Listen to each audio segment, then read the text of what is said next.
Thursday, December 15, market analysis, Stan Ehrlich. Well. We have a downside breakout and it gapped down this morning.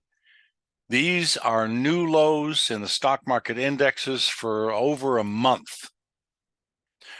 This is what I was waiting for. This is what I talked about for the last few weeks. The only little hiccup was Tuesday when we opened sharply higher because of the Fed's comments, or rather a rally, it popped up, but it didn't hold, which is what I said. It was a very bad piece of evidence that the market didn't want to stay above 410. It got up to 410 and a half, to be exact, 410.49. Now on December 1st, it got up to 410 exactly. Pulled down to the support level. I've got a little red dashed line here at around a little under 92. And it was, around 92, a little higher, 93, maybe 91 something.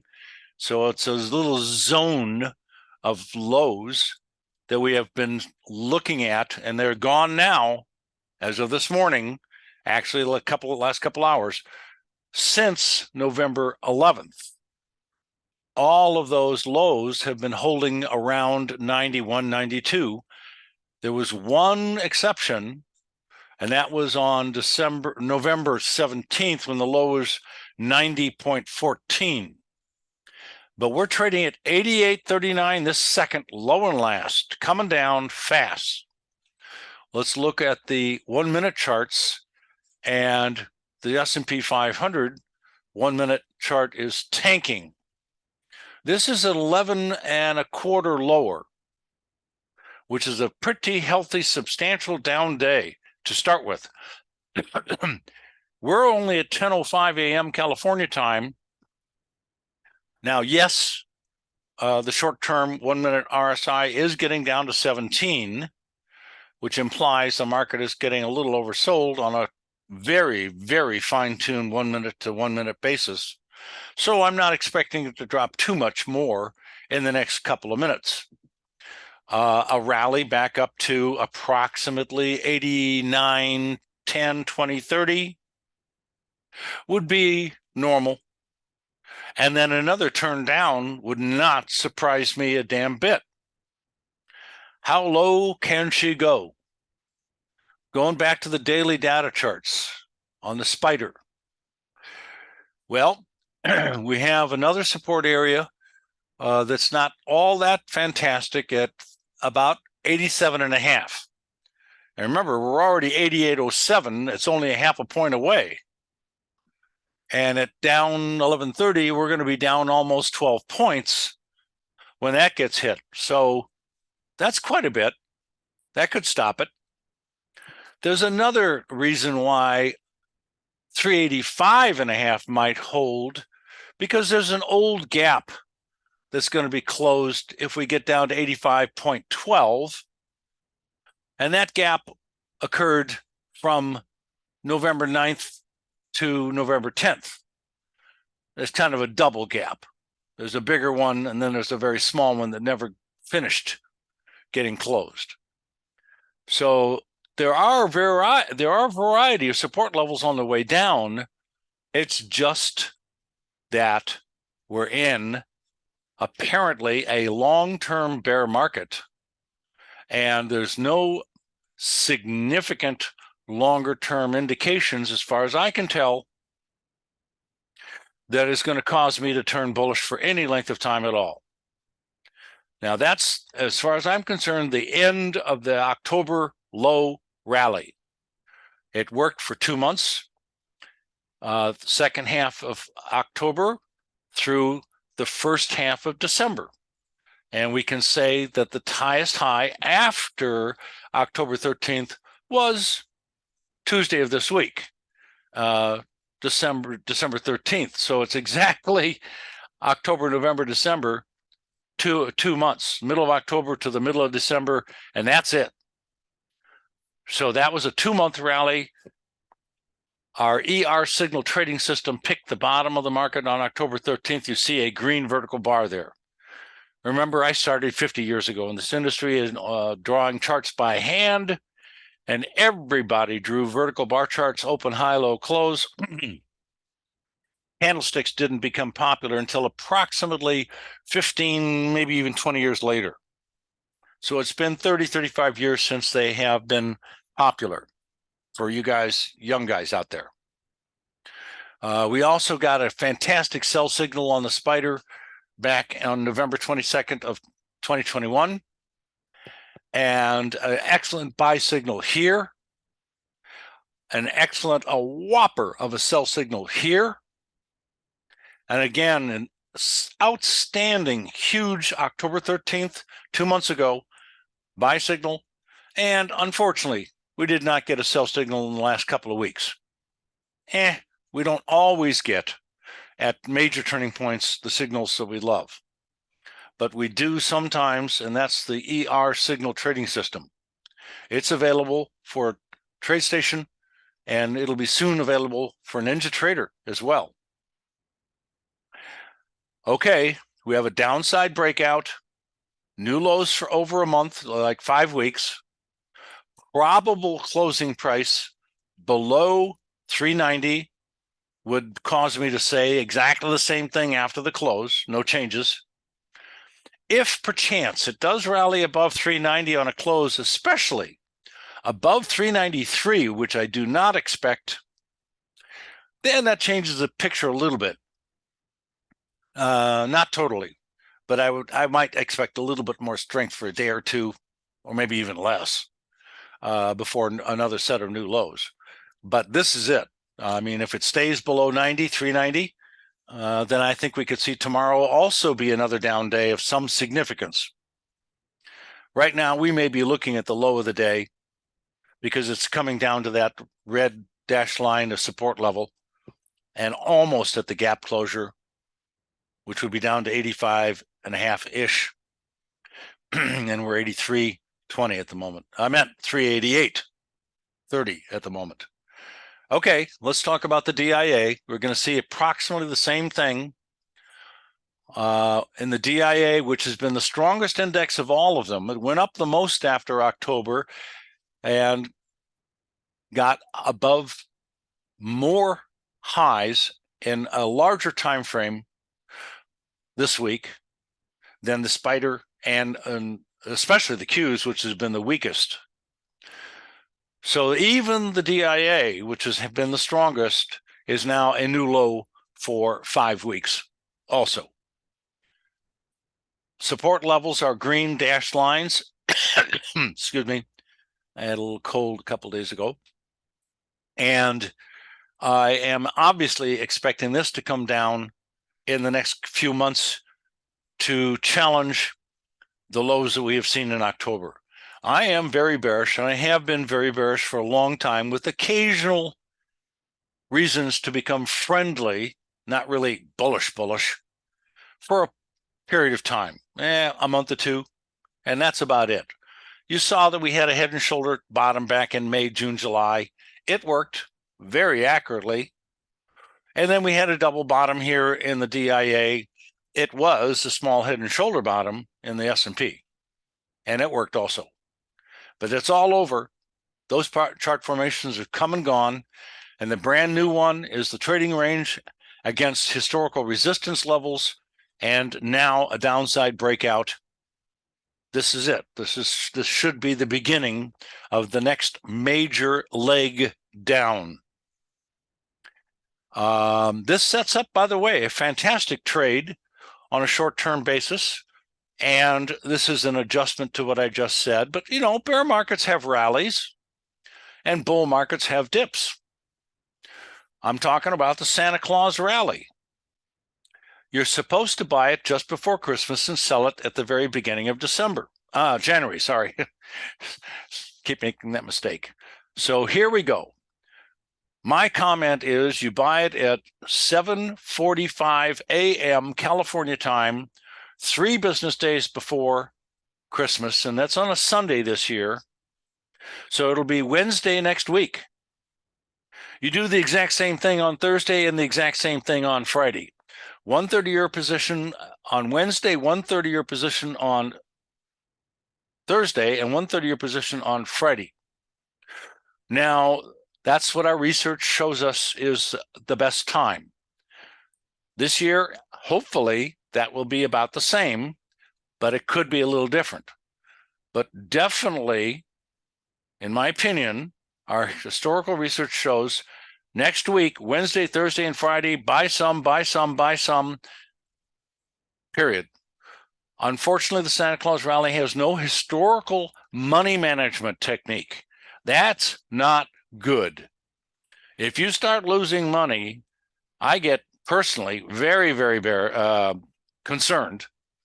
And there have been a few years since 1998 when the S&P started to trade where that didn't work. You lost some money, but not very many.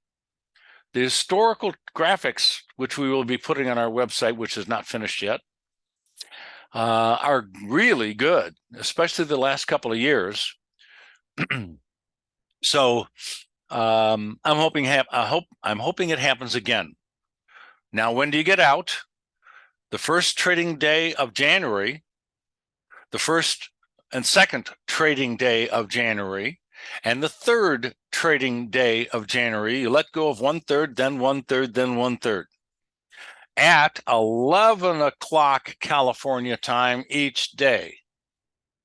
The entry, 7:15 in the morning, next Wednesday and Thursday and Friday. And then on January, the first trading day, 11 o'clock, get out. Do the same thing the next day and the next day. That's the Santa Claus Rally as far as I'm concerned. We will go over that. I will be leaving for family on Thursday of next week in the morning early, and I'll be back on Tuesday the next week. So I will not have recordings on those days. Let's go to the QQQ. Now, you're not going to be surprised that the same thing is happening. The Qs have made new lows for 5 weeks. It is considered a significant downside breakout. In fact, look at this. You could make a case for what's called a broadening top formation. They are fairly rare. I want to make sure of this. The low on this, the price low on this break was, and that was January 29th, 279.17, and about a week later, the low was 278.78. So yes, this is number one, the rally high on November 15th. This is point number 2 on the low, November 29th. Point number 3 was the high, and it's a higher high. That's important. That's the broadening formation on December 1st. Point number 4 is another lower low on December 7th. And the last, number 5, for the broadening formation is this Tuesday, December 13th. That completes the formation except for the breakout to the downside, which we are having today. You draw a trend line across that high and that one and that one. And you got yourself a little upward slanting line. You draw a line across this low, and this low, and you got yourself a little downward slanting line, therefore a reverse pennant, and it's called a broadening formation. It gets wider over time instead of narrower like a pennant or a wedge. These are not common at all. They're fairly rare. They're pretty darn bearish also when they work correctly. And this is the beginning of it. I'm looking for a test of the lows and new lows for the trend. But, hey, the Santa Claus Rally is coming starting next Wednesday. It would not surprise me if we came down almost every day. We got today, it's a done deal pretty much. Probably. Not guaranteed.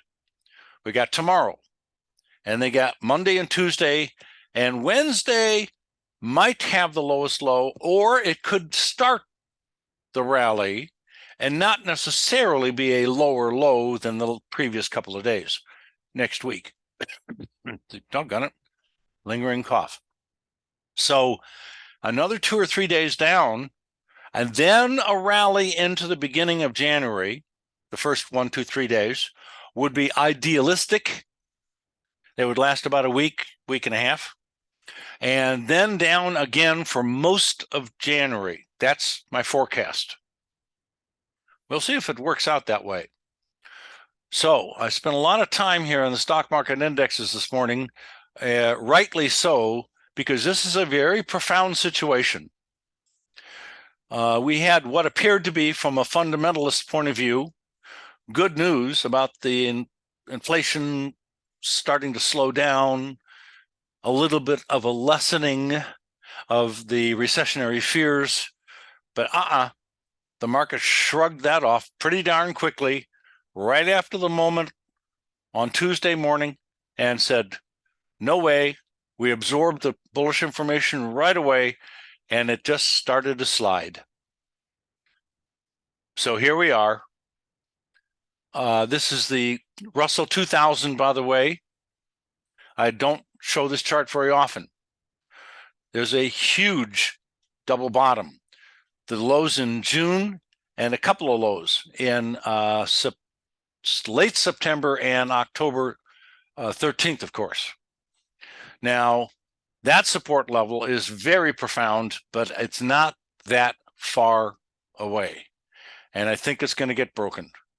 And it may take until January because it's not that close, but I'm going to say January, maybe even early February, but I don't think it's going to hold.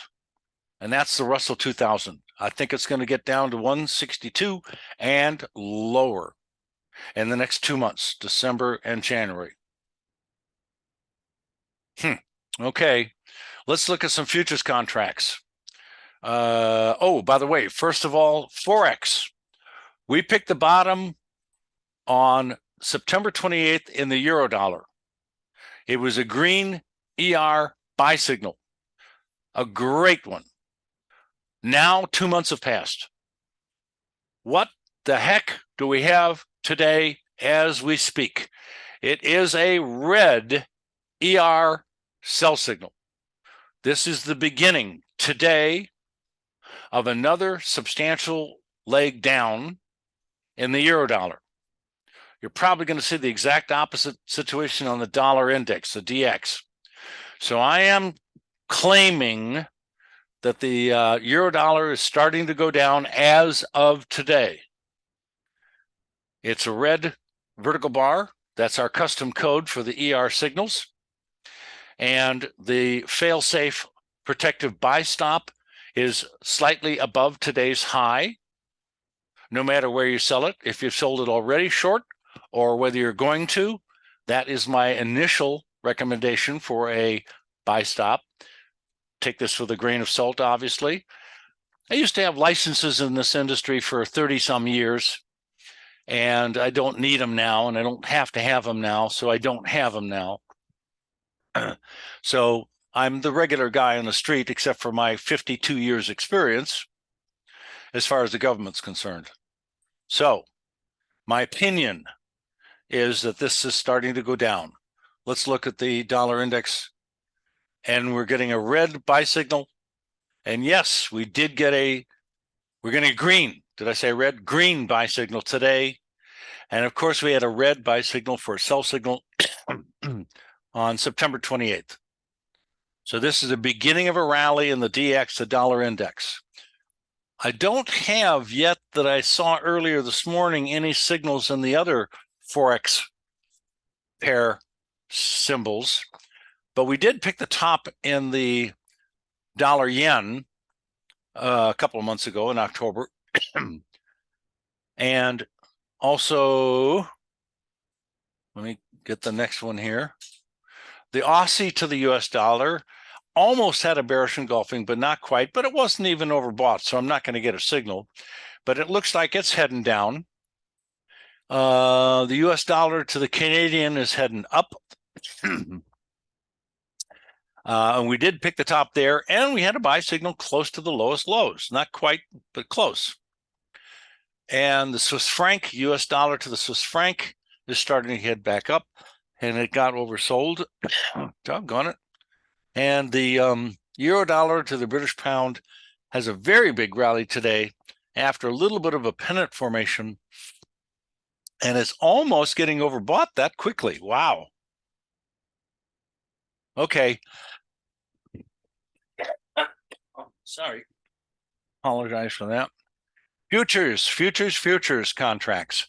I start out with the wheat, and I'm going to fly by these pretty darn quickly. I'm only going to be looking really at the last few weeks and make comments about that. You can stop the recording, go back and look at my signals from prior months. I generally am showing a full year here of daily data. We got oversold recently and are starting to come back up again. Next. We were overbought a couple of days ago, and now we're lower than the overbought day. No surprise. I'm expecting it to pull back a little bit more, but the trend is up. So it probably will hold at a little bit above around 22 and turn back up. We're trending lower. I got a buy signal several days ago at the bottom. That's good. Always good. And we're now almost at a new high close. Close. I think it's got a little bit more room on the upside, but not too much because the basic trend is down. I don't know if I'm going to get a sell signal because we're not overbought yet. And that was corn. Next is soybean oil. Hey, what can I say? Green at the bottom, bullish ER buy signal, worked great for a day, pulled back a little bit yesterday, a little bit this morning, but we're now back up to higher than yesterday's close. And so it's looking better. I expect new highs. Frankly, I think it's going to rally up close to 70, a little under 70, 68, 69 maybe. Pick a week. That's soybean oil. Next, got oversold. It's rallying for a couple of days. Long-term trend is down. Don't trust the rallies. Probably around 80 is where it's going to turn back down. Next. A little bit of an uptrend has started. The long-term trend is in question. It used to be down. It crossed some major bear trend lines recently. This is gold. I'm not going to say much here. I'm kind of neutral. Next, soybeans, neutral. Next, E-mini, same as the other indexes. This is a futures contract. That's why it's on this list, but it's also a stock index. So yes, October 13th, we caught a buy signal in this futures contract, a beauty. And no, unfortunately, we don't have anything but that broadening top in the last 5 weeks. But that's a top formation. Unfortunately, we didn't get an official red sell signal. Next, this is live hogs, getting close to oversold. I think it'll work its way a little bit lower. Nothing particularly spectacular here. Next, sideways trading range on live cattle, neutral. Next, heating oil. Also kind of neutral, although I think it's going to turn down in the next day or two and probably challenge the lows of last week. Next, soybean meal got overbought, broke sharply and heavily at the beginning of the week. I think it's going to go lower, probably at least to 440 and maybe to 420 in the next week or two. Next, orange juice got overbought like crazy. I expect it to drop into the 190s, maybe even 190 flat, but at least 95 to the high 90s in the next few days. Next, coffee. At the bottom, great green buy signal. I'm expecting it to rally up to at least All right. 190 to 200. And it's 172.55 now. So that's a pretty good rally on coffee, if I'm right. Next, natural gas. Opened lower around the low of yesterday. A little gap from a few days earlier is already closed. Yesterday closed it. And now it's coming up sharply. So I'm looking for a rally up to about 7.5. That's natural gas. Next, copper. New lows for a couple of weeks. Resistance stopped the rally this last few days. Looking for a move back down to probably 3.5. Next, I got a tickle in my throat. Platinum. Pennant formation. Overbought at the two highs, not the third one this week. Not surprised. The rallies aren't as big. Pennant formations are usually a continuation formation, so I'm voting for more sideways to up. Cocoa. Trend seems to have started to be up. Long-term bear trend lines have been broken. Probably looking for a breakout up to 26 or higher, 27. Oh, doggone it. I'm sorry, people. So next, sugar. New high for the move this morning, but a lower close is not good. Plus, it's overbought today. It'll probably come down to 19 and a quarter to 19 and maybe lower in the next couple of days. Bonds. This is a little surprise. I kind of expected this to be down, but it's up. Well, I am expecting it to turn down, therefore rates go higher. Probably next week. We're at resistance. We've fulfilled upside objectives. We're close to overbought. Looking for it to turn down. I apologize for my cough. Next, 10-year notes.